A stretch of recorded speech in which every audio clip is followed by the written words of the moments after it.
요한복음 말씀 1장 말씀의 핵심 이 두 가지 이 관점이 있는데요.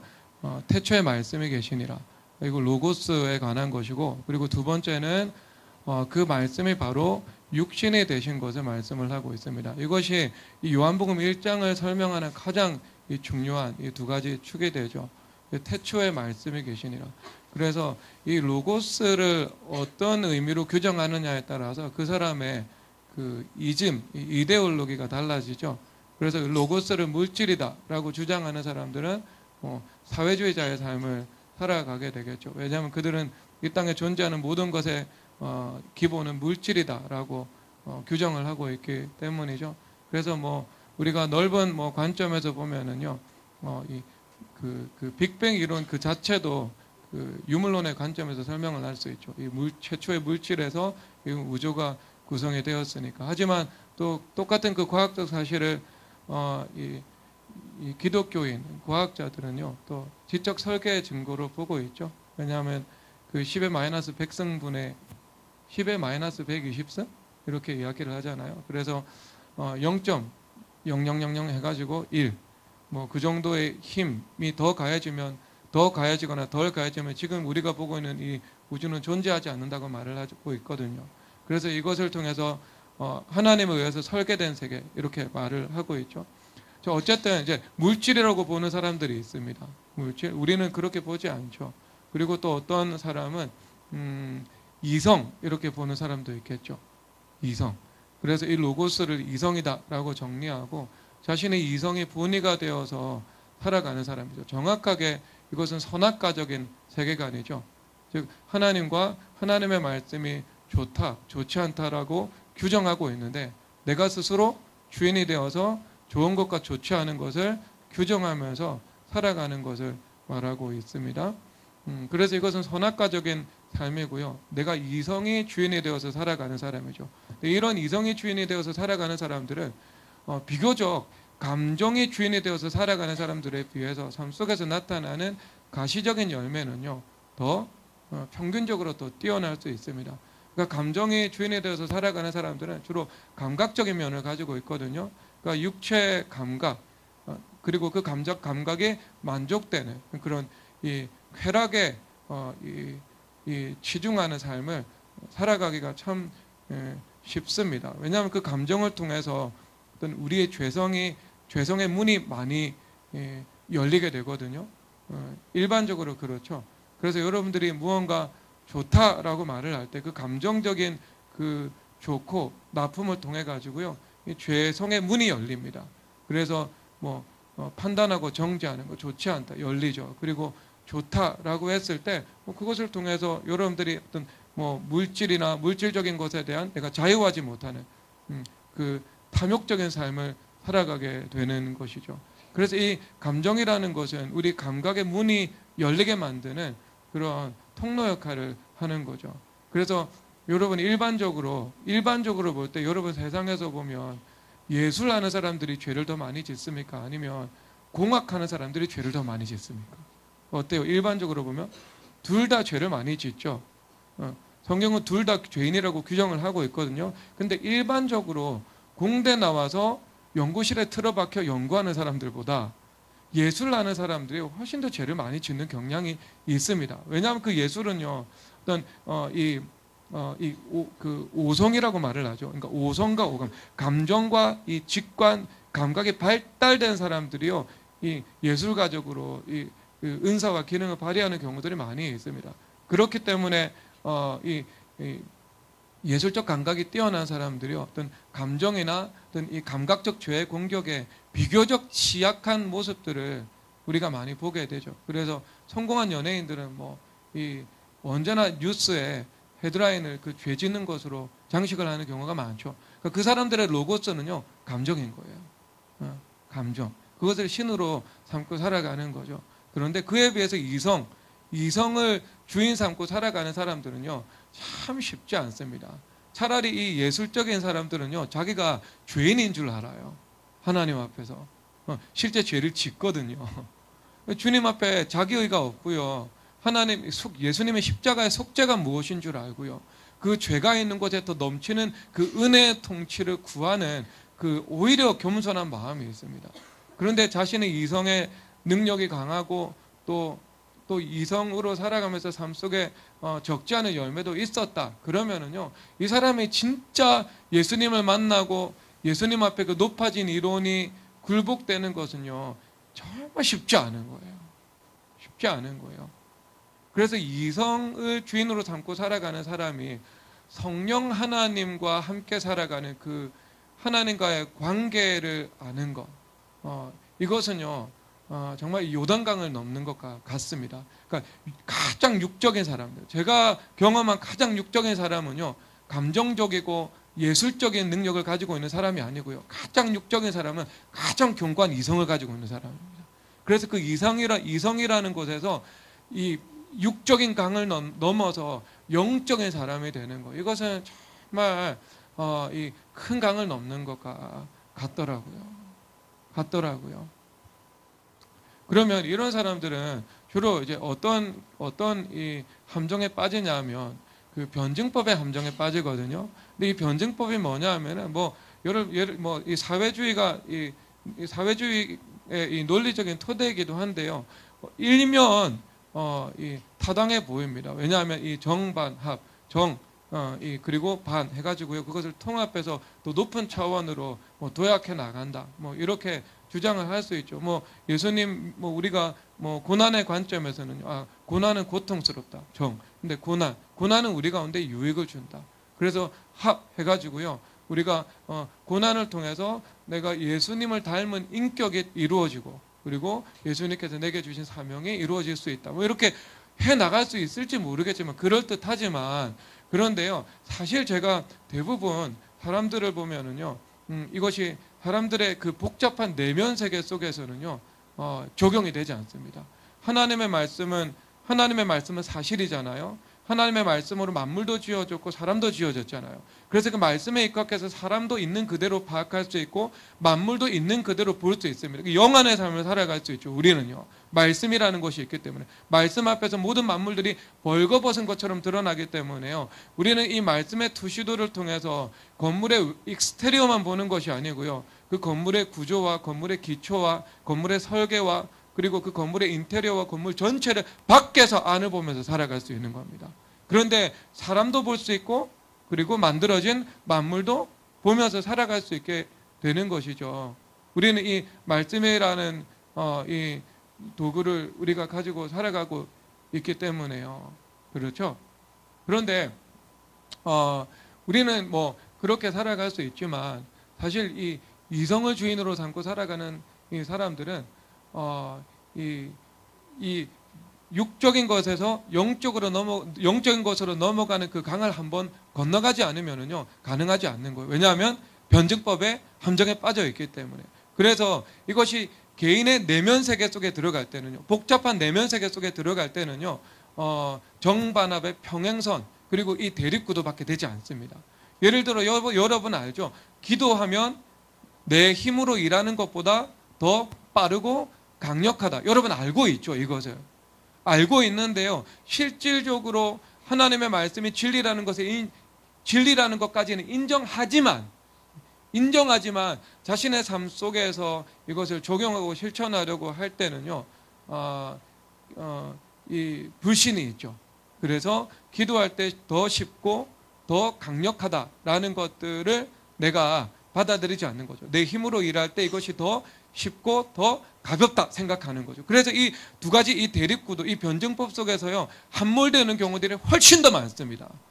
그래서 하나님께서 회복된 에덴의 교회를 통해서 복을 주시잖아요. 왜냐하면 에덴에서 히데겔, 티그리스, 그 다음에 기손과 비손 해가지고 네 강이 흘러가잖아요. 동서남북 이 사분면으로 온 세상으로 생수의 강이 흘러가서 그 생명력으로 복을 받게 되거든요. 생명력으로 복을 받게 되거든요. 그러면 우리가 에덴을 떠났잖아요. 우리 스스로 선악과를 선택함으로. 그러면 다시 이 에덴이 성전을 통해서, 교회를 통해서 우리 삶 속으로 들어왔죠. 그러면 내가 성전인 교회 중심의 삶을 살아갈 때 회복된 에덴 속에서 생수의 강이 흘러와서 내가 생명력 넘치는, 즉 영적인 생명력과 육적인 생명력의 삶을 살아갈 수 있음을 성경 전체에서 가르쳐주고 있는 거죠. 그러면 교회됨이 은혜고 복이라는 사실을 말씀을 통해서 알고 있습니다. 그런데요, 또 나는 이렇게 주장을 하는 거죠. 과연 교회됨을 통해서 하나님께서 은혜를 베푸시는가 하는 거죠. 아니지? 내가 내 이성의 힘으로 내가 내 이성의 힘으로 살아갈 때 더 열매를 맺을 수 있지, 더 성취가 나타날 수 있지라고 생각하잖아요. 그래서 이 정반의 평행선을 달리는 경우들이 훨씬 더 많습니다. 여러분, 그런 경우에는 무엇을 먼저 점검을 해야 되냐 하면은, 무엇을 먼저 내가 거듭난 사람인지 거듭난 사람이 아닌지 이것을 먼저 점검을 해야 되는 거예요. 점검을 해야 되는 거예요. 왜냐하면 예수님께서 요한복음 3장에서 계실 때요, 니고데모가 밤에 찾아오거든요.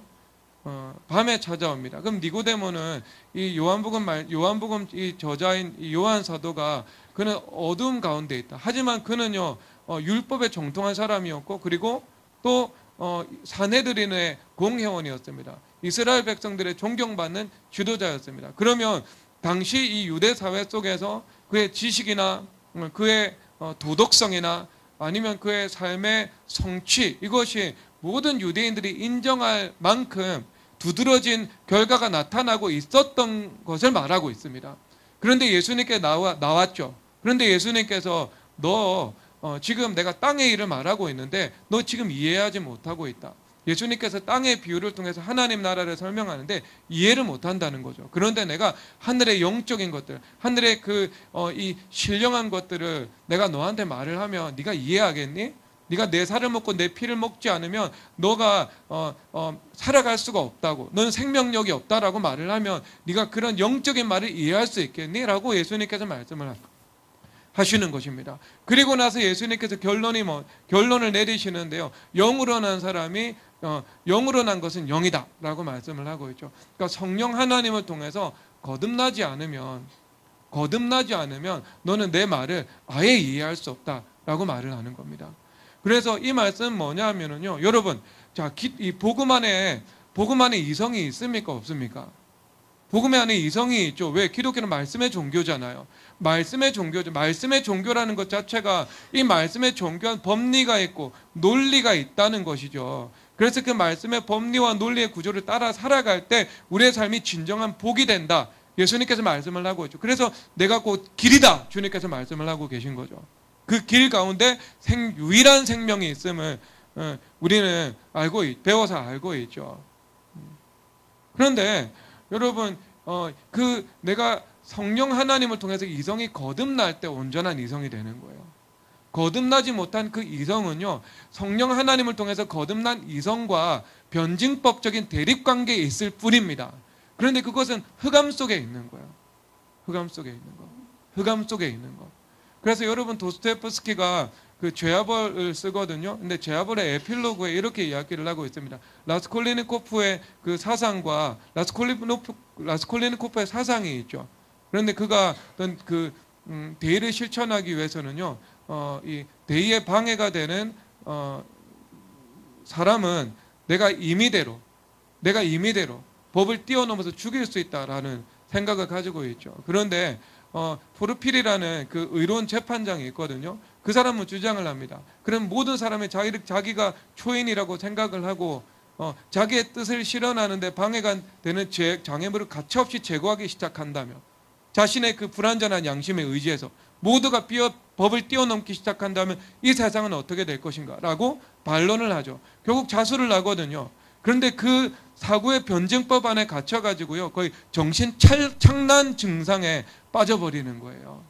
여러분, 여기서는 이 구원을 경험할 수가 없죠. 그런데 나중에 이 창녀 소냐가요, 그에게 이 시베리아 유영지에 따라가서 성경을 건네주거든요. 그리고 그 성경을 자기 베개 밑에 놓아두고 잠을 잡니다. 그러니까 이 말씀을 통해서, 하나님 말씀을 통해서 그의 왜곡되고 공장난 그 중추신경이 치료받아야 하는 것을 말씀을 하고 있죠. 그런데 거기서 뭐라고 이 도스토옙스키가 말을 하고 있냐 하면요, 변증법 대신 삶이 도래했다. 여러분, 이 삶이라는 것은요, 그냥 단지 우리가 살아가는 거, 이거 삶 아닙니다. 여기 우리 예배당 밖으로 나가면 모든 교회가 예배드리는 이 11시에 여전히 밖에서 카페에서 차 마시고 식당에서 밥 먹고 친구들하고 노는 사람들이 있죠. 그들이 삶을 살아가고 있죠. 아닙니다, 여러분. 기독교에서는요, 그것을 삶이다라고 말을 하지 않습니다. 복음에서는요. 히브리어에서 삶이라는 단어, 하이라는 단어거든요. 그런데 이 단어는 삶이면서 생명입니다. 그러니까 이 말은 의미하고 있는 건 뭐냐 하면은, 내가 생명력 있는 삶을 살아가지 않으면 그것은 사는 게 아닌 거예요. 죽어 있는 것입니다. 죽어 있는 거예요. 그러니까 우리 가운데 삶이 도래했다는 것, 이것은 생명이 도래했다는 것하고 똑같은 겁니다. 그래서 성경에서 너희들이 그것을 지키게 된다면 삶을 얻을 율법, 자, 그것을 지키게 된다면 생명을 얻을 율법, 이렇게 말씀을 하고 있습니다. 그러니까 같은 단어예요. 같은 단어인데 한국어 성경은요, 이렇게도 번역했다가 저렇게도 문맥에 따라서 번역을 했다가 하는 거죠. 그러니까 생명력이 없는 것은요, 삶이 없는 거죠. 그래서 그 생명은요, 오직 우리가 예수님과 유일한 생명이신 예수님과 함께 살아감으로, 그리고 그 생명을 우리 가운데 전해주시는 성령 하나님의 충만함으로 살아갈 때만 내가 진정으로 삶을 살아간다라는 것이 성경의 이 가치관인 거죠. 가치관인 거예요. 그래서 변증법 대신 삶이 도래했다는 것은요, 우리 외부로부터 나에게 빛이 임했다는 것을 말하고 있습니다. 그래서 그 변증법의 안에 갇혀있는 그 삶은요, 내가 흑암 안에 있는 거예요. 그러니까 너희들이 주기도문으로 기도할 때 시험에 들지 않게 하옵소서라고 기도하라고 말씀을 하고 있잖아요. 그러면 그것이 시험, into. 그래서 시험 안으로 내가 들어간 거죠. 시험 안에 들어가서 하나의 생각과 또 다른 생각에 서로 전투를 하고 있는 것입니다. 여러분, 그 전투 중에 있을 때는 여러분 마음이 매우 고통스럽지 않습니까? 여러분 어때요? 마음속에 두려움과 불안이 오죠. 그러면 그 모든 두려움과 불안은요, 내가 만들어낸 생각 같지만 원수마귀가 준 거잖아요. 원수마귀가 준 거잖아요. 여러분, 그래서 찰스 스펀전 목사님께서요, 모든 두려움과 모든 불안은 다 마귀가 주는 것이라고, 내 생각 속에서. 그러면 원수마귀가 나에게 알 수 없는 두려움과 그리고 근거 있는 불안을 나한테 주잖아요. 그게 다 복잡한 내면 세계 속에 섞여 있죠. 그러면 또 여러분들이 스스로 만들어내죠. 그 불안을 스스로 이겨내기 위해서, 두려움을 이겨내기 위해서 하는 행동도 있고 하는 말도 있고 불필요한 것들, 그리고 스스로 머릿속에서 아닐 거야 라고 하면서 그것을 떨쳐내버리기 위해서 만드는 자기의 생각도 있고. 그런데 여러분, 그 두려움과 그런 자기의 생각이 서로 이 다툼을 하고 있을 때는요, 여러분 마음에 평강이 있습니까? 없습니까? 평강이 없죠. 그냥 생각이 평행선을 달리고 있는 거예요. 상황에 따라서 다시 안도감이 들어왔다가, 상황에 따라서 다시 두려움으로 또 전환되었다가, 그렇게 되는 거예요. 휴가 가면은요 주로 두려움, 이런 거죠. 그런데 워커홀릭은요, 일해요. 일하면 또 안도감이 들죠. 내가 뭔가 열심히 일을 하고 있으니까. 휴가지에서는 두려움으로, 일할 때는 안도감으로. 그렇게 이 영리적인 삶을 지속하면서 살아가잖아요. 그런데 여러분, 이거 벗어나는 것은요, 어떻게 해야 벗어날 수 있는가? 빛 주심을 받아야 됩니다. 그래서 오늘 요한복음에서 말씀을 하고 있잖아요. 각 사람에게 비추는 빛이 있어요. 예수님께서 외부에 우리에게 빛을 비추어 주셔야 돼요. 그럴 때 우리는 그 감옥에서, 그 흑암의 갇힘에서, 그 사고의 묶임에서 벗어나게 되는 거예요. 그래서 벗어나게 되어가지고 내가 예수님께서 보시는 것처럼, 우리 믿음의 선배들이 보는 것처럼, 우리가 두려움을 갖지 않고 믿음에 입각해서 내 삶과 나 자신을 온전히 통찰하고 바라볼 수 있는 그 시각을 주님께서 허락해 주심을 말씀을 하고 있는 겁니다. 그래서 그래서 우리가 이게 넘어가야 되겠죠. 그렇죠. 이성의 우위를 믿고 살아가는 사람들은요, 그 율법주의자다라고 말을 하거든요. 율법주의자는요, 자신의 이성을 믿고 살아가는 사람입니다. 자신의 이성을 신으로 삼고 살아가는 사람입니다. 그래서 자신의 생각으로 무엇이 옳은지 무엇이 그른지 스스로 결정하고 선택하고 판단하고 분별하면서 살아가는 사람이죠. 그런데 그 결과는 무엇이죠? 영의 생각은 생명과 평강이지만 육신의 생각은 사망이다 라고 말씀을 하신 것처럼 그 사망의 열매를 맺을 수밖에 없음을 주님께서 말씀하고 있는 것입니다. 그래서 그 강을요 건너야 돼요. 건너. 여러분들의 로고스는요 하나님의 말씀이 되시기를 주님의 이름으로 축복합니다. 예수 그리스도가 여러분들의 로고스가 되어야 합니다. 예수님은요 우리 가운데 무엇으로 오셨어요? 이제 리빙 살아있는 영 그리고 살아있는 말씀 리빙 워드 그 다음에 이 리빙 이 스피릿으로 오셨죠. 라이프 우리 가운데 생명을 주시는 성령 하나님으로 우리 가운데 오셨죠. 그래서 살아있는 영이시면서 살아있는 말씀 이것이 예수 그리스도이십니다. 여러분 그래서 그것을 통해서 우리가 만물을 바라볼 수 있어야 됩니다. 여러분 오늘 이 말씀에서 보니까 은혜 위에 은혜다라고 말씀을 하고 있죠. 그런데 이 첫 번째 은혜는 뭐냐 하면은 모세의 율법을 통해서 우리 가운데 주어진 하나님의 은혜입니다. 여러분 모세의 율법도 장로님 왜 저를 쫄아보세요? 온화한 눈빛으로 좀 봐주세요. 무섭게.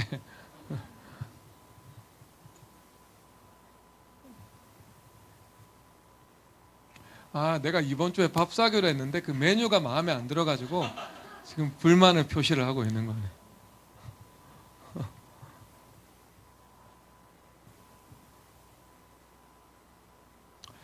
모세의 율법도 하나님께서 우리 가운데 은혜로 주신 거잖아요. 그래서 우리가 율법을 알면 율법을 아는데 율법만 알면 안 되죠. 율법만 알면 그 사람은 어떤 사람이 되냐? 율법주의자가 됩니다. 왜냐하면 예수님 제자 이 서기관과 바리새인들의 그 제자들은요 그 율법에 종통했죠. 하지만 예수님 생명이 그 안에 없었잖아요. 생명이 없으니까 생명이 없는 그 율법, 생명이 없는 지식은요 사변적이고 사변적인 지식이 되죠. 그것을 사람은 살리지 못합니다. 그것은 교만한 지식이 됩니다. 사람을 죽이는 지식이 되죠. 그런데 그 율법과 율법 안에 있는 그 생명이 들어올 때 그것이 완성된 율법으로서 온전한 우리의 지혜와 지식이 된다고 성경 구약에도 말씀하시고 신약에서도 역시 우리에게 말씀을 하고 있습니다. 그래서 너희들이 여호와를 아는 지식을 가져야 된다 말씀을 하고 있죠. 여호와를 아는 지식.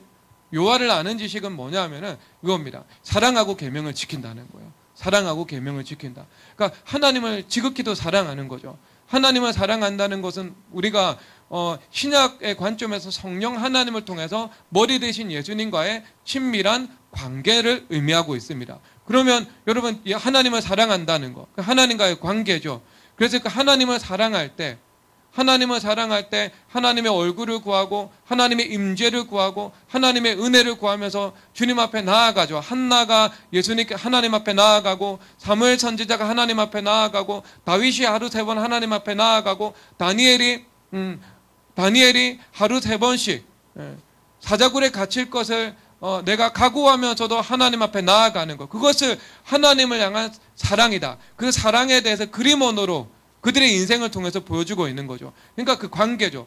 그러면 여러분 신약에서도 예수님 앞에 나아가면 생명이 우리 안에 들어오죠. 그럼 구약에서 예수님 앞에 나아가면 생명이 그 안에 들어올까요? 안 들어올까요? 들어오죠. 그래서 여러분 구약의 시편에 하나님의 말씀에 생명이 있고 그 말씀이 우리 가운데 평안을 주고 그 말씀이 우리를 기쁘게 한다 말씀을 하고 있죠. 그건 하나같이 우리의 내면 세계 안에 하나님께서 임재하셔야, 하나님께서 우리 마음 안에 은혜를 베푸셔야 나타날 수 있는 감정적인 지성적인 현상인 거잖아요. 인격적인 열매잖아요. 그러면 여러분 그 관계가 있어야 되는 거죠. 그런 하나님을 사랑하는 그 관계를 통해서 그들이 저절로 하나님의 계명이 지켜지게 되는 것을 하나님께서 구약에서도 의도하셨던 거죠. 그렇다면 그들에게 율법은요 축복이 되는 겁니다. 율법은 축복이 되는 거예요. 그래서 하나님께서 말씀을 하시죠. 절기법이 가나안의 농사력을 지배하고 있잖아요. 가나안의 농사력이 구약의 절기법을 지배하고 있지 않습니다. 그것은 여러분 땅의 하늘을 지배하고 있다는 것하고 똑같은 거예요. 육신의 말씀을 지배하고 있다는 것하고 같은 거예요. 땅의 권세가 하늘의 권세를 다스린다는 말입니다. 그렇지 않습니다, 여러분. 먼저 가나안에 하나님께서 절기법을 먼저 제정하셨습니다. 절기법을 제정하시고요. 그리고 가나안에 농사력이 주어졌죠. 그렇죠? 논리적으로 그렇잖아요. 왜냐하면 창세전에 예수 그리스도의 오심이 예정되어 있었잖아요. 그러면 그 절기는 예수 그리스도를 가리키고 있거든요. 유월절 어린 양의 피로 예수님께서 십자가에 죽으셨고, 그리고 예수님께서 부활절 초실절의 열매로 부활하셨고, 그리고 오순절 성령 강림을 통해서 예수님께서 예수님의 영을 우리 가운데 보내주셨고, 그리고 초막절을 통해서 예수님과 우리의 어린 양의 혼인잔치가 이루어지게 되고, 그러니까 예수님을 가리키고 있는 거예요. 예수님 전체를. 십자가, 성육신, 그리고 부활, 재림까지. 그러면 이것이 먼저 설계됐고요. 창세전에 설계됐고요. 그리고 노아의 홍수와 함께 가나안이라는 이 지정학적인 이 조건이 주어지게 된 거죠. 그러면 절기법이 농사력 주장하고 있잖아요. 가나안의 농사력. 그러니까 여러분, 이것은 우리에게 주는 함의가 크죠. 이스라엘 백성들이 성경 중심의 절기의 삶을 살아가는 것처럼 나의 시간과 공간의 중심이 무엇이 되어야 한다는 거죠? 성전된 교회가 되어야 하는 것을 말씀하고 있는 겁니다. 그래서 여러분, 광야 생활을 통해서 이스라엘 백성들에게 가르쳤던 건 성전 중심이잖아요. 그래서 성막이 가운데 있고, 그리고 12개 지파가 3개 지파씩 성전을 바라보는 방향으로 그들의 장막을 치고 있었잖아요. 그래서 그들이 아침에 해가 떴을 때요, 성전 밖을 나옵니다. 자기의 장막 밖을 나옵니다. 그럼 바로 앞에 뭐가 보여요? 성막이 보이는 거죠. 성막. 그러니까 하나님께서 이 성막과 백성들의 진영의 배치 구조를 통해 가지고요, 너희들의 삶, 즉 시간과 공간적인 구조의 중심이 무엇이 되어야 하는지 가르치고 있었던 거죠. 그렇죠? 그러면 여러분, 교회와 함께 내 인생을 살아가는 거죠. 그리스도의 몸이 되어서 머리 대신 예수님과 함께 내가 성전 중심의 삶을 살아가는 것, 이것이 나의 시간 경영에 가장 중요한 것입니다. 그러면 하나님께서 우리 삶 속에서 무엇을 주시죠? 안식을 주시는 거죠. 안식을 주시는 거죠. 안식을 주신다는 것은요, 이제 나머지 내 삶의 시간을 보낼 때 주님께서 안식의 법으로 다스려 주시는 것인데, 그 안식의 법으로 다스린다는 것은 내가 쉬고 예수님께서 일하시는 거죠. 그래서 여러분, 시편 127편에서 말씀을 하시잖아요. 여호와께서 성을 지키지 않으면 파수꾼의 이 경성함이 헛되다 말씀을 하고 있는 겁니다. 파수꾼 열심히 성 지켜야 됩니다. 졸면 안 되죠. 그런데 여호와께서 지키셔야 지킬 수 있다 말씀을 하고 있습니다. 그러니까 율법화에서 인간의 노력과 수고, 이런 것들이 필요하지만, 학생은 공부해야 되고, 연구자는 연구해야 되고, 사업가는 사업의 현장을 근실히 가꾸고 돌봐야 되고, 그렇게 해야 되는 것이지만, 결국 하나님께서 돌봐주시지 않고 하나님께서 열매 맺게 하지 않으시면 아무런 소용이 없다 말씀을 하고 있죠. 그래서 너희들이 아침에 일찍 일어나고 늦게 누우고 수구의 떡을 먹음이 헛되도다 말씀을 하고 있는 거예요. 헛된 거. 이 헛된 것은요, 열매가 없도다, 이것을 말씀합니다. 그래서 그 126편 주님께서 여호와께서 사랑하는 자에게 잠을 주시는도다. 이 잠을 주신다는 것은요, 여러분들이 늦잠 잘 수 있는 축복을 주신다는 건 아니고요. 늦잠 자는 축복은 여러분 가운데 없어요, 여러분. 없어요. 만나는 새벽에 임합니다. 새벽에 임합니다. 저는 새벽에 5시 일어날 때하고요, 6시 반 일어날 때하고 그 하루 종일 전도의 활성화 정도가 다릅니다. 그러니까 여러분, 내 연구하는 사람 연구 한번 해봤으면 좋겠어요. 동일한 수면의 조건을 주고요, 5시 일어나는 사람과 7시 반 일어나는 사람 해가지고요, 전답 활성화 정도를 조사해가지고 그것을 좀 논문으로 쓰면 좋겠습니다. 이미 그런 논문이 있을지도 모르겠어요. 그런데 여러분, 이것 가지고 논문 쓰잖아요. 그러면 저는 유의미한 결과가 나올까요, 안 나올까요? 유의미한 결과가 나올까요, 안 나올까요? 나옵니다, 여러분. 저는 안 봐도 그 논문 결과 압니다. 왜 그런 줄 아세요? 예수님께서 뭐라고 말씀을 하세요? 만나가 언제 와요? 만나는요, 태양빛에 쓰러집니다. 만나는요, 새벽에 임해요. 그러니까 새벽에 일어나서 아침에 졸아도요, 그날은 전도의 활성화가 되어 있어요, 사람들은. 그런데 늦게 일어나잖아요. 그러면 이 전두엽이 이게 성능이 떨어지는 거죠.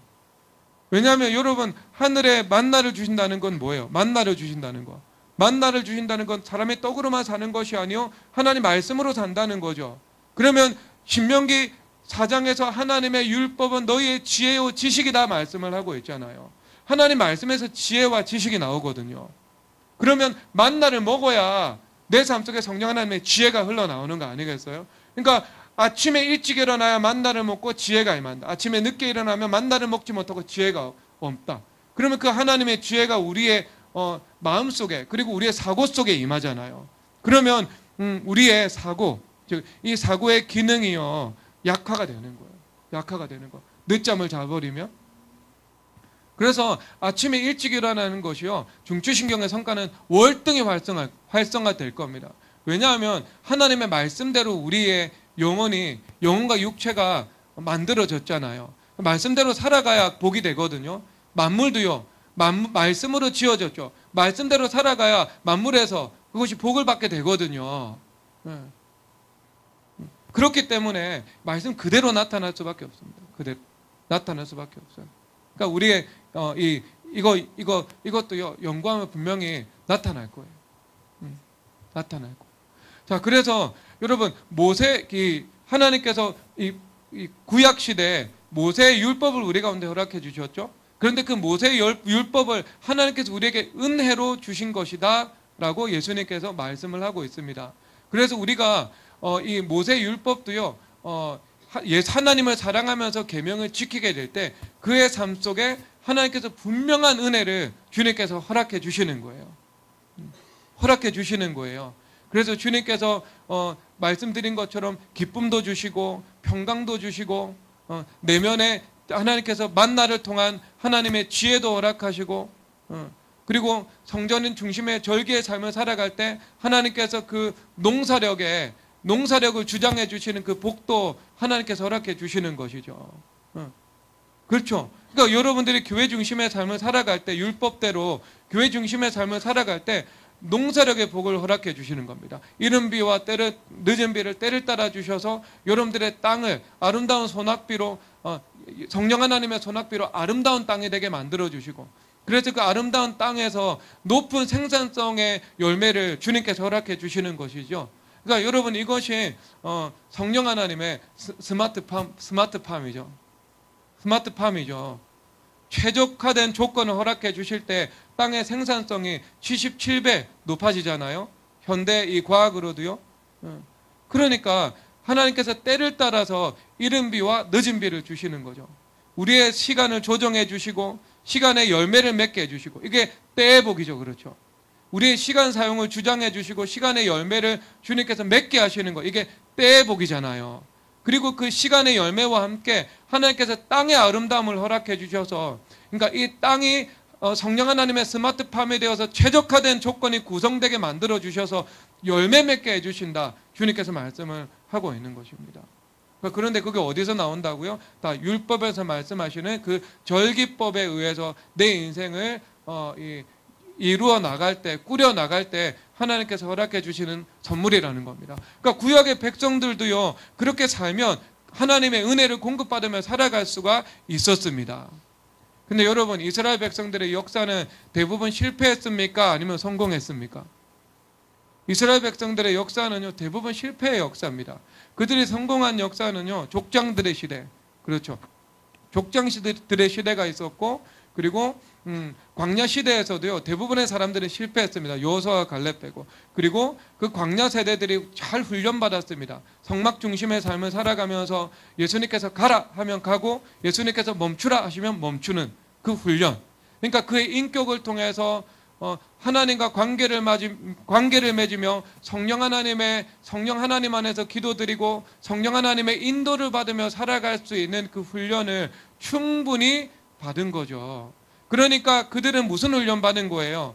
육신의 생각으로 사는 훈련이 아니라 성령 하나님으로 말미암아서 거듭난 이성, 즉 영의 생각으로 살아가서 생명과 평강의 열매 맺는 훈련을요, 계속해서 한 거예요.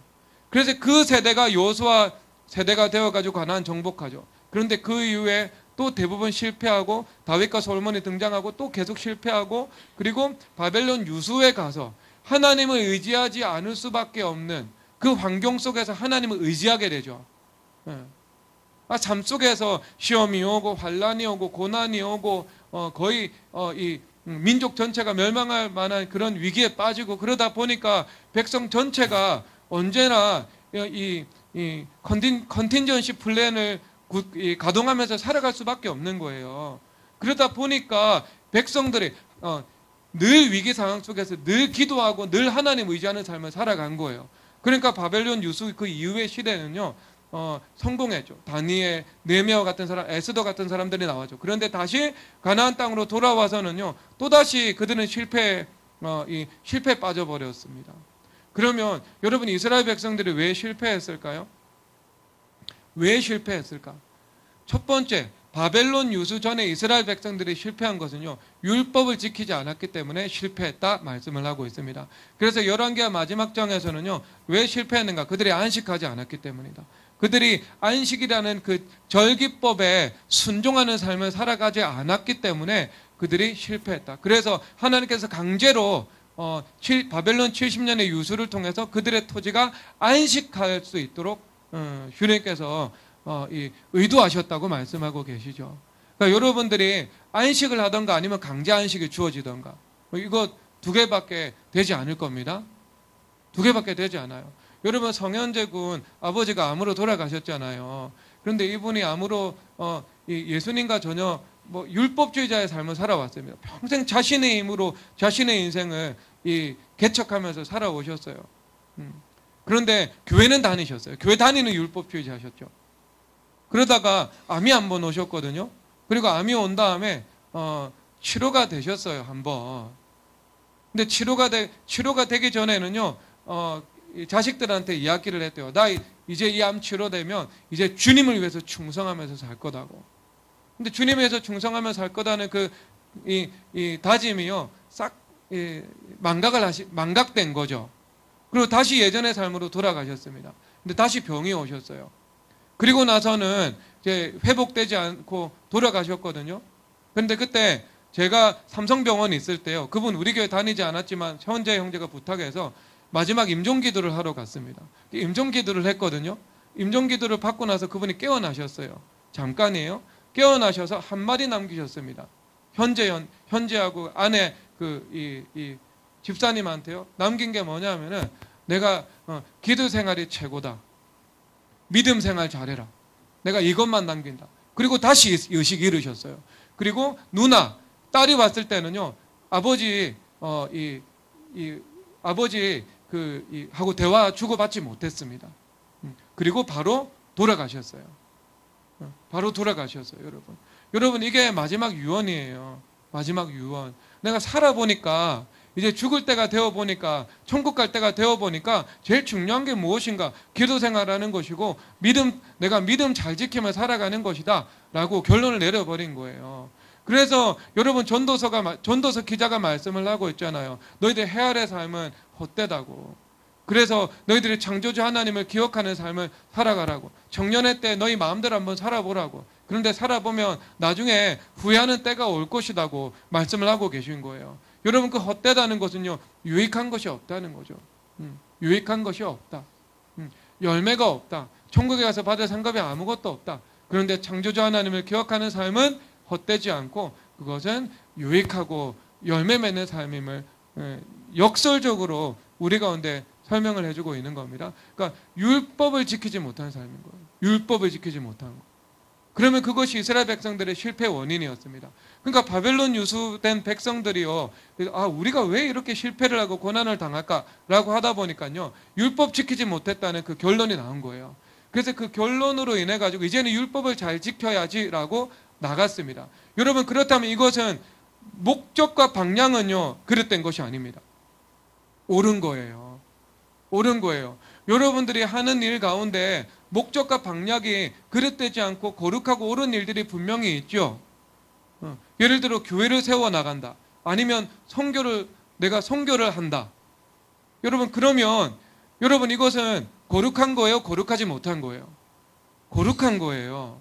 근데 이 거룩한 일인데 방향은 바른데요. 만약에 이것을 하나님의 은혜로 감당하지 않고 내 힘으로 감당합니다. 그러면 어떻게 되겠습니까? 성령 하나님께서 은혜로 교회를 세우지 않고요. 어떻게 해요? 율법주의로 하라, 하지 말라라는 그 율법주의로 교회를 세워나가는 거예요. 아니면 어떤 그 지적인 그 우월함이나 아니면 그 지식에서 나온 그 힘을 가지고요. 사람들을 세워나가는 거예요. 그러면 똑같습니다, 여러분. 성도들 안에서도요, 성령 하나님의 은혜가 들어가서 하나님의 말씀을 세워주시는 그 열매가 나타나지 않고요, 율법주의 열매가 나타납니다. 율법주의 열매는요, 시간이 지나면 반드시 공허로, 열매 없음으로, 그에 합당한 열매로 나타날 수밖에 없습니다. 그래서 사도 바울 선생님께서 말씀을 하고 있잖아요. 너희들이 건물을 지을 때 어떻게 지을까? 이 유예라고 말씀을 하고 있잖아요. 그래서 공적이 나타나는데요, 불이 지나가는데 나무나 풀이나 짚으로 지으면 그게 다 무너진다. 구원은 받지만 불 가운데 구원을 받은 것 같다. 그런데 너희들이 금과 은으로 집을 짓게 되면 불로 된 시험이 지나가도 그 집은 그대로 있다 라고 말씀을 하고 있는 거죠. 그러니까 이것은 바벨탑과 예루살렘이죠. 우리 삶 속에서 바벨탑과 예루살렘이 있을 수 있는데 성령 하나님의 불이 한번 지나가면은요, 예루살렘은 남고 반석 위에 지어진 집, 말씀을 행함으로 지은 집은 남고요. 하지만 율법주의, 자신의 힘으로 지어진 바벨탑은요, 다 무너질 수 있다고 말씀을 하고 있는 거예요. 여러분, 그래서 무슨 재료로 지을 것인가? 무엇을 동력 삼아 집을 지을 것인가 하는 문제인 거죠. 동기도 중요하고, 그리고 그 동력, 엔진도 중요하고요, 방향도 중요한 거예요. 그 모든 것이 예수님이 되고요, 성령 하나님의 능력이 되지 않으면 여러분, 그것은 바벨탑적인 요소가 들어가게 되는 겁니다. 불탑니다, 여러분. 불타버립니다. 집을 지었는데 기둥 하나 두 개가 여러분 불타버리면 어떻게 되겠습니까? 무너지게 될 수밖에 없겠죠.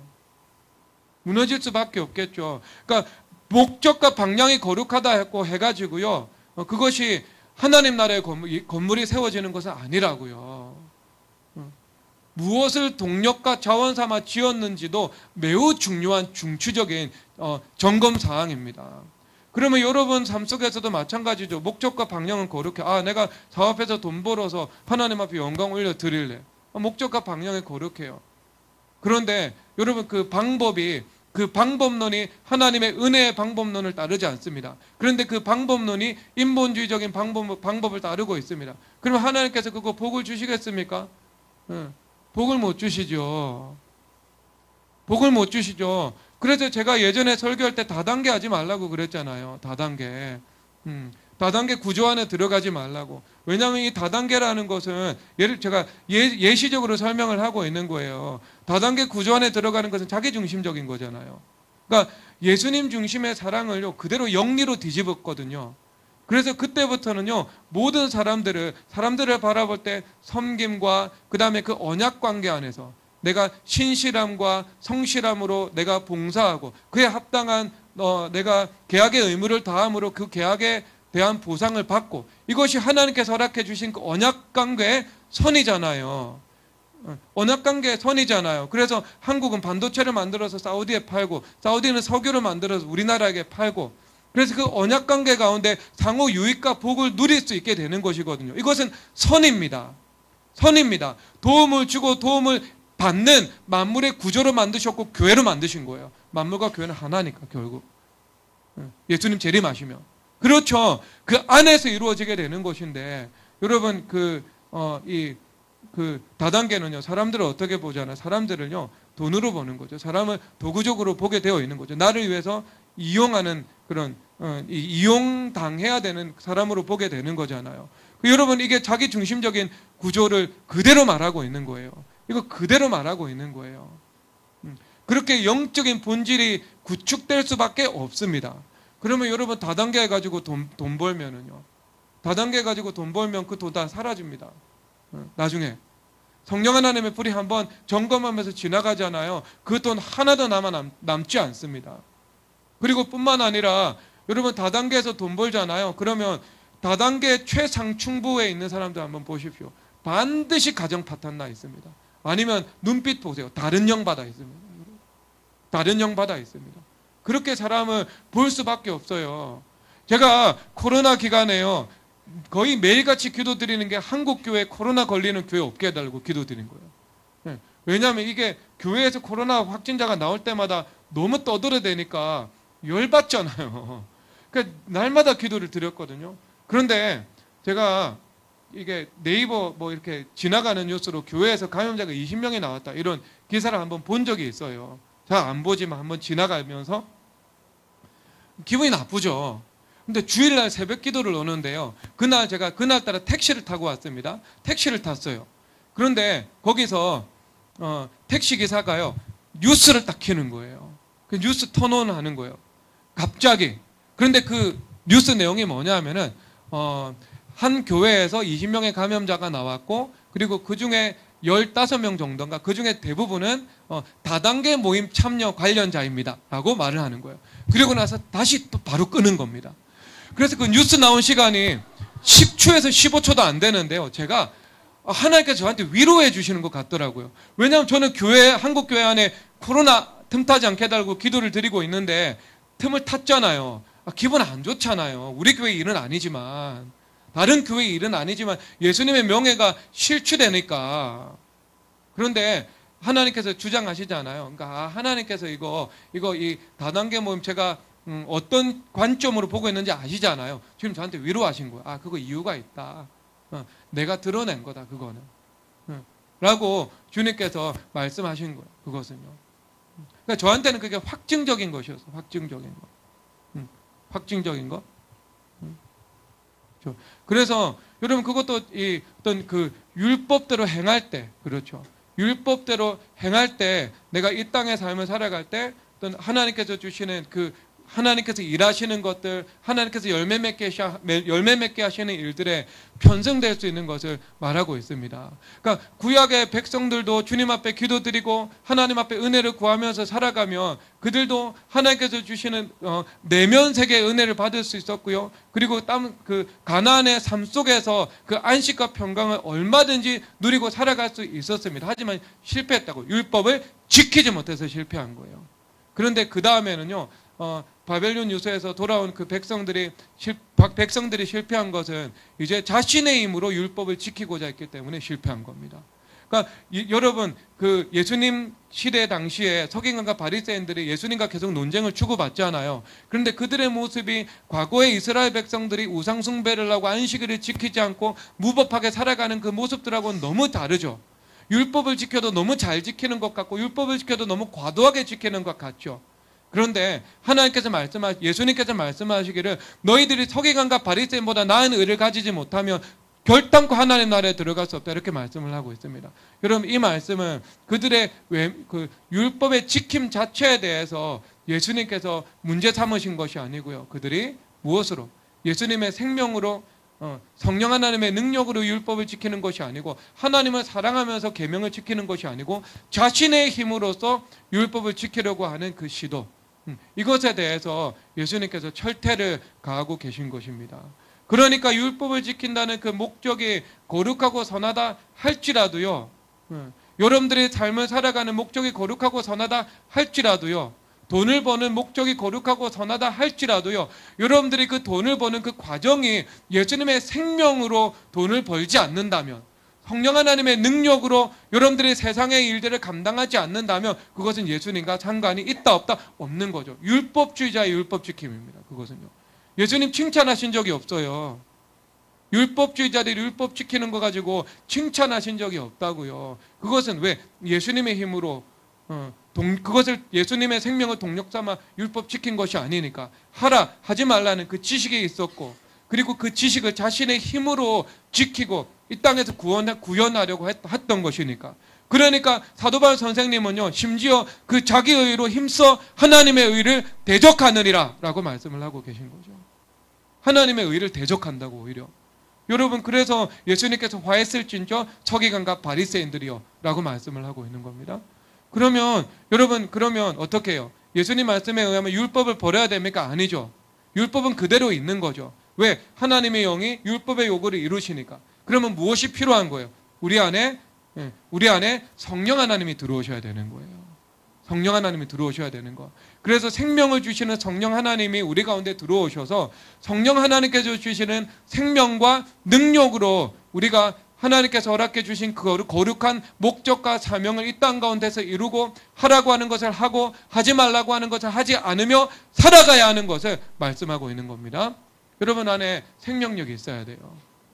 외부에서 내부로 들어오는 빛의 생명력, 생수의 강의 생명력, 성령 하나님께서 주시는 그 임재로부터 나오는 그 성령 충만으로부터 나오는 그 능력이 있어야 되는 거예요. 그래서 여러분 오늘 말씀하시죠. 16절에서 우리가 다 그의 충만한 데서 받으니 은혜 위에 은혜로다. 그래서 두 번째 은혜는 뭐냐 하면은요. 두 번째 은혜 요약하면은 성령 하나님이신 거예요.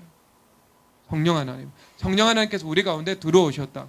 그래서 그의 충만한 데서 받으니 사도 요한은 예수님을 직접 보았잖아요. 그런데 예수님은 무엇으로 충만하셨어요? 성령으로 충만하셨잖아요. 그래서 요한복음 2장에서 말씀을 하시기를 예수님께서 성령 세례 받으셨죠. 그리고 사도 세례 요한이 예수님의 사명에 대해서 말씀을 하는데 그는 성령으로 세례를 베푸실 분이다. 말씀을 하고 있죠. 그러면 예수님 당신께서 성령으로 충만하셨고 그리고 우리에게 성령으로 충만케 하시는 것을 말씀하고 있는 겁니다. 그래서 요한 사도는 인자 대신 예수님께서 인간성의 원형으로 살아가면서 성령 충만한 것을 보셨고 예수님의 성령 충만함으로부터 우리도 충만함을 공급받아서 우리도 예수님처럼 성령으로 충만한 삶을 살아가야 한다는 것을 말씀을 하고 있는 것입니다. 여러분 그래서 여러분 성령 충만해야 됩니다. 성령 충만하지 않으면 구약의 백성들이 실패한 것처럼 서기관과 바리새인들이 율법을 지키고자 했지만 거룩한 목적을 가지고 살아갔지만 실패한 것처럼 우리도 실패할 수밖에 없습니다. 그래서 요한복음 15장에서 너희가 나를 떠나서는 아무것도 할 수 없다고 말씀을 하고 있죠. 나를 떠나서 아무것도 할 수 없다는 것은 예수님과 함께라면 모든 것을 할 수 있다. 이것을 말씀하고 있는 겁니다. 나를 믿는 자는 내가 하는 일을 저도 할 것이요 또한 이보다 더 큰 일도 하리니 라고 말씀하시죠. 그런데 요한복음 14장은 부에서 성령 하나님을 주제로 예수님께서 설교하고 계시거든요. 왜? 예수님 고별 설교 떠나셔야 되니까. 그러면 떠나시고 나서 보혜사 성령 하나님을 보내주실 텐데 그 보혜사 성령 하나님 여러분 안에 너희들 안에 들어감으로 너희들이 나를 믿음으로 성령 하나님께서 주시는 선물인 그 믿음으로 예수님을 믿음으로 예수님께서 하신 일도 하고 그것보다 더 큰 일도 할 수 있을 것이다 말씀을 하고 있는 겁니다. 여러분 성령 하나님 여러분 안에 들어오셔야 됩니다. 그래야 여러분 육적인 삶에서 영적인 삶으로 그 강을 뛰어넘어 버리는 거예요. 뛰어넘어 버리는 거. 그래서 은혜 위에 은혜다. 그 은혜 위에 은혜는요 성령 하나님 우리 가운데 들어오시는 거예요. 그래서 로마서 8장 1, 2절에서 말씀하시는 것처럼 성령 하나님의 능력으로 율법의 요구가 이루어진다. 즉 거룩한 사명과 목표가 있다면 그 거룩한 사명과 목표가 우리 가운데서 이루어진다. 이것을 말씀을 하고 있죠. 하나님 나라와 의를 구하는 삶을 살아가고 있다면 그 삶을 생명력으로 살아갈 수 있게 해주신다. 라는 것입니다. 더해주시는 복, 하나님께서 그것은 더해주시는 열매로 우리 가운데 허락해 주시는 것이죠. 그래서 그 성령 하나님의 능력. 그리고 영의 생각은 육신의 생각은 사망이지만 영의 생각은 생명과 평강이다. 그래서 영적인 그 생각으로 살아갈 수 있는 거예요. 그래서 이것은 성령 하나님으로 거듭나고 성령 하나님과 그분의 말씀에 사로잡힌 이성의 능력으로 사고의 힘으로 살아가는 것을 말씀하고 계십니다. 여러분 이게 대단한 거예요. 사실 대단한 겁니다. 대단한 거. 여러분 그냥 상식적으로 세계 문학, 고전 문학의 최고봉에 어떤 작품이 있다고 생각하십니까? 상식적으로 그냥 상식적으로 제인 오틴의 오만과 편견이 있다고 생각하십니까? 반론 제기한 사람 많죠. 폴 오스터의 우연의 음악이 있다고 생각하십니까? 그놈이 누구야? 미국 현대 소설가입니다. 제가 근데 도스토예프스키가 있다 이러면 여러분 다 동의하시죠?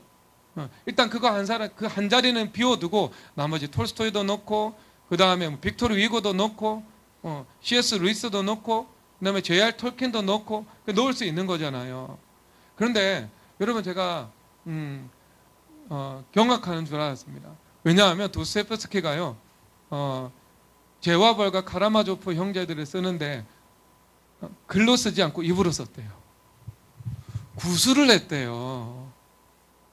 구술을 했대요. 여러분 일반적으로 문장의 레토릭이 좋습니까? 아니면 그 말하는 레토릭이 더 뛰어납니까? 문어체가요 구어체보다 어떤 수사나 논리는요 더 뛰어납니다. 더 뛰어나요. 일반적으로 그래요. 모든 사람에게 글 쓴 것만큼 말 못합니다. 그런데 그분은 그 문학 작품을요 구술한 거예요. 구술한 거. 대단하죠. 역대 어느 작가도 글로 쓰지 않고 구술했는데 그 정도의 작품이 나온 사람 아무도 없을걸요. 여러분 입으로는요 칼럼 하나도 못 써요. 정말 노력하면은 정말 노력하면 칼럼 하나 정도 쓸 수는 있을 겁니다. 그런데 단편 소설도요 입으로는 안 나옵니다. 근데 여러분 도스토옙스키가 4년 동안 성경만 읽었습니다. 러시아 그 시베리아 유형을 하잖아요. 유형 생활을 7년 동안 하거든. 7년인가 8년 동안 하거든요. 그래서 제와벌 라스콜리니코프도요. 유형 생활 7년인가 8년 정도로 동일하게 설정을 하고 있습니다. 그러니까 자기가 투영되고 있는 거죠. 그런데 그 4년 동안 성경만 읽을 수 있었대요. 다른 책은 읽을 수가 없었대요. 그러니까 4년 내내 성경 읽은 거죠. 그래서 그가 사회주의자에서요 복음주의자로 혁신을 경험하게 됩니다. 그러니까 거듭나는 거죠.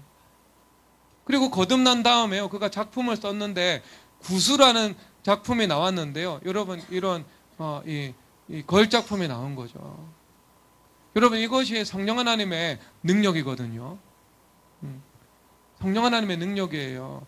여러분 이 원형이 어디에 있냐면 사도 바울 선생님께 있잖아요. 사도 바울 선생님이요 직접 이 로마서부터 그 다음에 디모데후서까지 성령 하나님의 영감으로 쓰임 받는데 이 통로가 되잖아요. 그런데 이것을 직접 펜으로 기록한 것이 아닙니다. 이 성경 말씀을요 구술했어요. 구술했어요. 여러분 이게 성령 하나님의 능력인 거예요. 두기고가 받았었다고요. 그러니까 우리의 이성이 있는데 자 여러분 중에 탁월한 이성을 가지고 있는 사람이 있을 거예요. 그 이성이 조금 이 다른 사람들보다 뛰어난 사람이 있을 거예요. 그러니까 CPU 연산 속도가 빠른 거죠. 그러면 비교적 그 연산 속도가 느린 사람들보다 공부할 때 성과는 더 잘 나오겠죠. 더 잘 나오겠죠. 그런데 이것은 물론 긍정적인 면에서는요. 요한복음 15장에서 말씀하십니다. 너희들이 열매를 맺는 가지는 더 열매를 맺게 하려 하여. 그러니까 이미 그 열매를 열매를 이미 맺었다는 거죠. 그렇죠? 그런데 하나님께서 말씀하시기를 더 열매를 맺을 수 있다. 말씀을 하고 있죠. 더 열매를 맺을 수 있다. 그리고 또 다른 한편으로는요. 아무리 인간이 거듭나지 못한 이성을 가지고 있는 사람이 천재적인 이성을 가지고 있다 하더라도요. 그 사람의 이성은 고장난 겁니까? 아니면은 정상적인 겁니까? 그 사람의 이성은요. 고장난 거예요. 거듭나지 않은 모든 이성은요. 고장난 이성입니다. 고장난 이성이라니까요. 그래서 우리를 전적으로 타락했다. 토탈. 전적으로 타락했다. 그랬을 때 우리 육체와 영혼의 전 영역 가운데 타락하지 않은 곳이 하나도 없다. 이것을 말하고 있습니다. 그럼 우리 육체도 타락했지만 우리의 이성과 감성과 의지와 양심도 다 타락한 거예요. 그러니까 탁월한 이성을 가진 사람도 그 이성은요 고장난 채로 존재하고 있는 거죠. 그래서 여러분 탁월한 이성을 가지고 있는 무신론자가 나오고 진화론자가 나오는 거예요. 그러다가 지옥 가는 거죠. 그리고 하나님의 말씀이 있을 때 그 평행선, 그 대립구조를 형성하면서요. 그 말씀을 믿지 못하고 행하지 못하고 받아들이지 못하게 되는 거죠. 고장났기 때문입니다. 그래서 성령 하나님을 통해서 그 이성이 거듭나야 되는 거예요. 그리고 성령 하나님을 통해서 한번 거듭나는 것으로 끝나지 않고요. 그 이성은요. 성결함을 입어야 되는 거죠. 예수 그리스도로 옷 입으라고 말씀을 하실 때 우리가 입는 것처럼 머리를 제외하고 입는 게 아니죠. 왜? 뭐라고 말씀을 하세요? 예수님께서 구원의 투구를 쓰라고 말씀을 하고 있잖아요. 전신갑주를 말씀하고 있잖아요. 예수님으로 옷 입을 때 그것이 전신갑주로 표현될 때는 진리의 어리띠로, 의의 형배로, 믿음의 방패로, 성령의 검으로, 구원의 투구로, 평강의 신으로 나타나는 거죠. 그러면 여러분 이 모든 속성들이 우리의 머리의 사고 속에 그리고 마음 속에 다 이루어져야 하는 것을 말하고 있는 겁니다. 그러면 여러분들의 이성은요, 성결함의 과정을 밟아 나가야 되고요. 그리고 하나님의 말씀이 수직적으로, 수평적으로 새겨지는 그 과정을 밟아 나가야 됩니다. 그래서 성령으로 거듭난 다음에 성결해져야 되고요. 성결해지는 것과 함께 하나님의 말씀의 시줄과 날줄로 여러분 가운데 계획도로가 건설되어야 하는 거죠. 머릿속에서. 그럴 때 그 이성이요, 더 열매를 맺게 되는.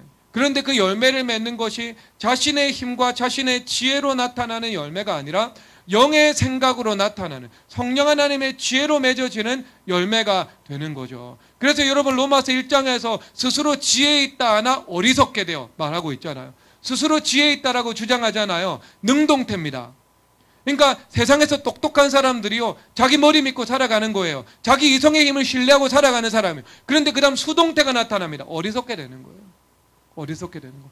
어리석게 된다니까요. 그 다음은 하나님 말씀입니다. 진짜 어리석게 되는 거예요. 이 어리석게 된다는 것은요, 자신의 인생을 살아가면서 자신의 이성의 연약함을 체감하게 된다는 것을 말하고 있는 겁니다. 아, 내가 이성의 힘을 믿고 살아왔는데 내 이성의 힘으로 안 되네. 내 이성의 힘으로 안 되네. 주가 하나 마음대로 올렸다가 내렸다 할 수 없네. 유가 하나 내 예상한 대로 돌아가지 않네. 아, 내 이성의 힘으로 내 자식 하나 마음대로 안 되네. 그렇게 자신의 한계를 삶으로 절감하게 해주시겠다라는 겁니다. 어떤 사람이요? 자기 지혜를 믿고 살아가는 사람. 거듭나지 않은 이성으로 살아가는 사람이에요. 여러분, 영적인 것으로 육적인 것에서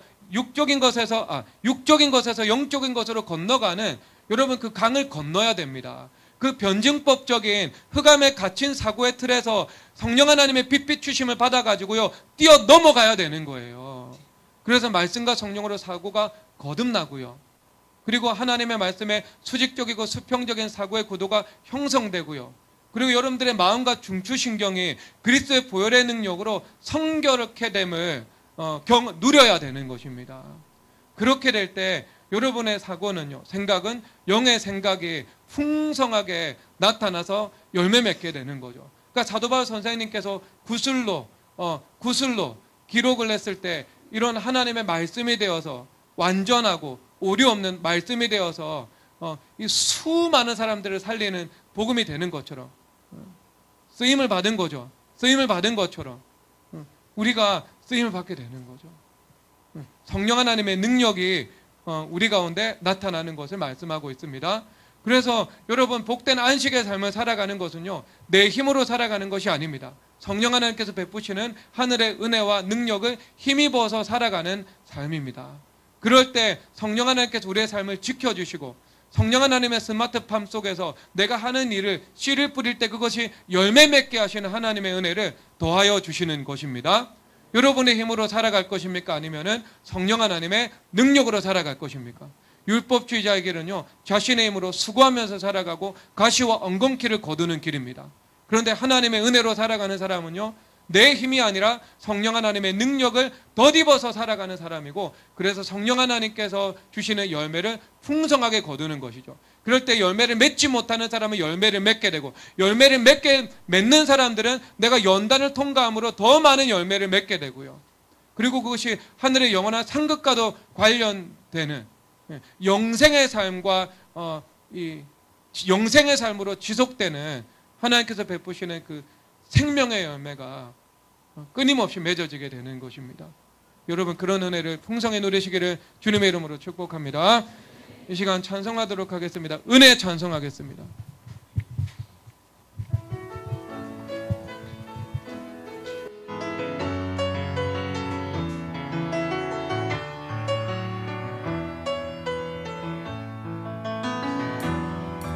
내가 누려왔던 모든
것이 은혜, 은혜, 모든 것이 은혜, 모든 것이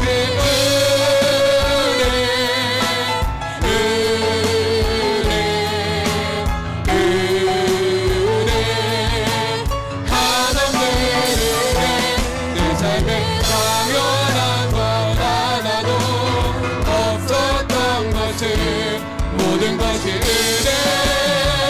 은혜, 모든 것이 은혜, 모든 것이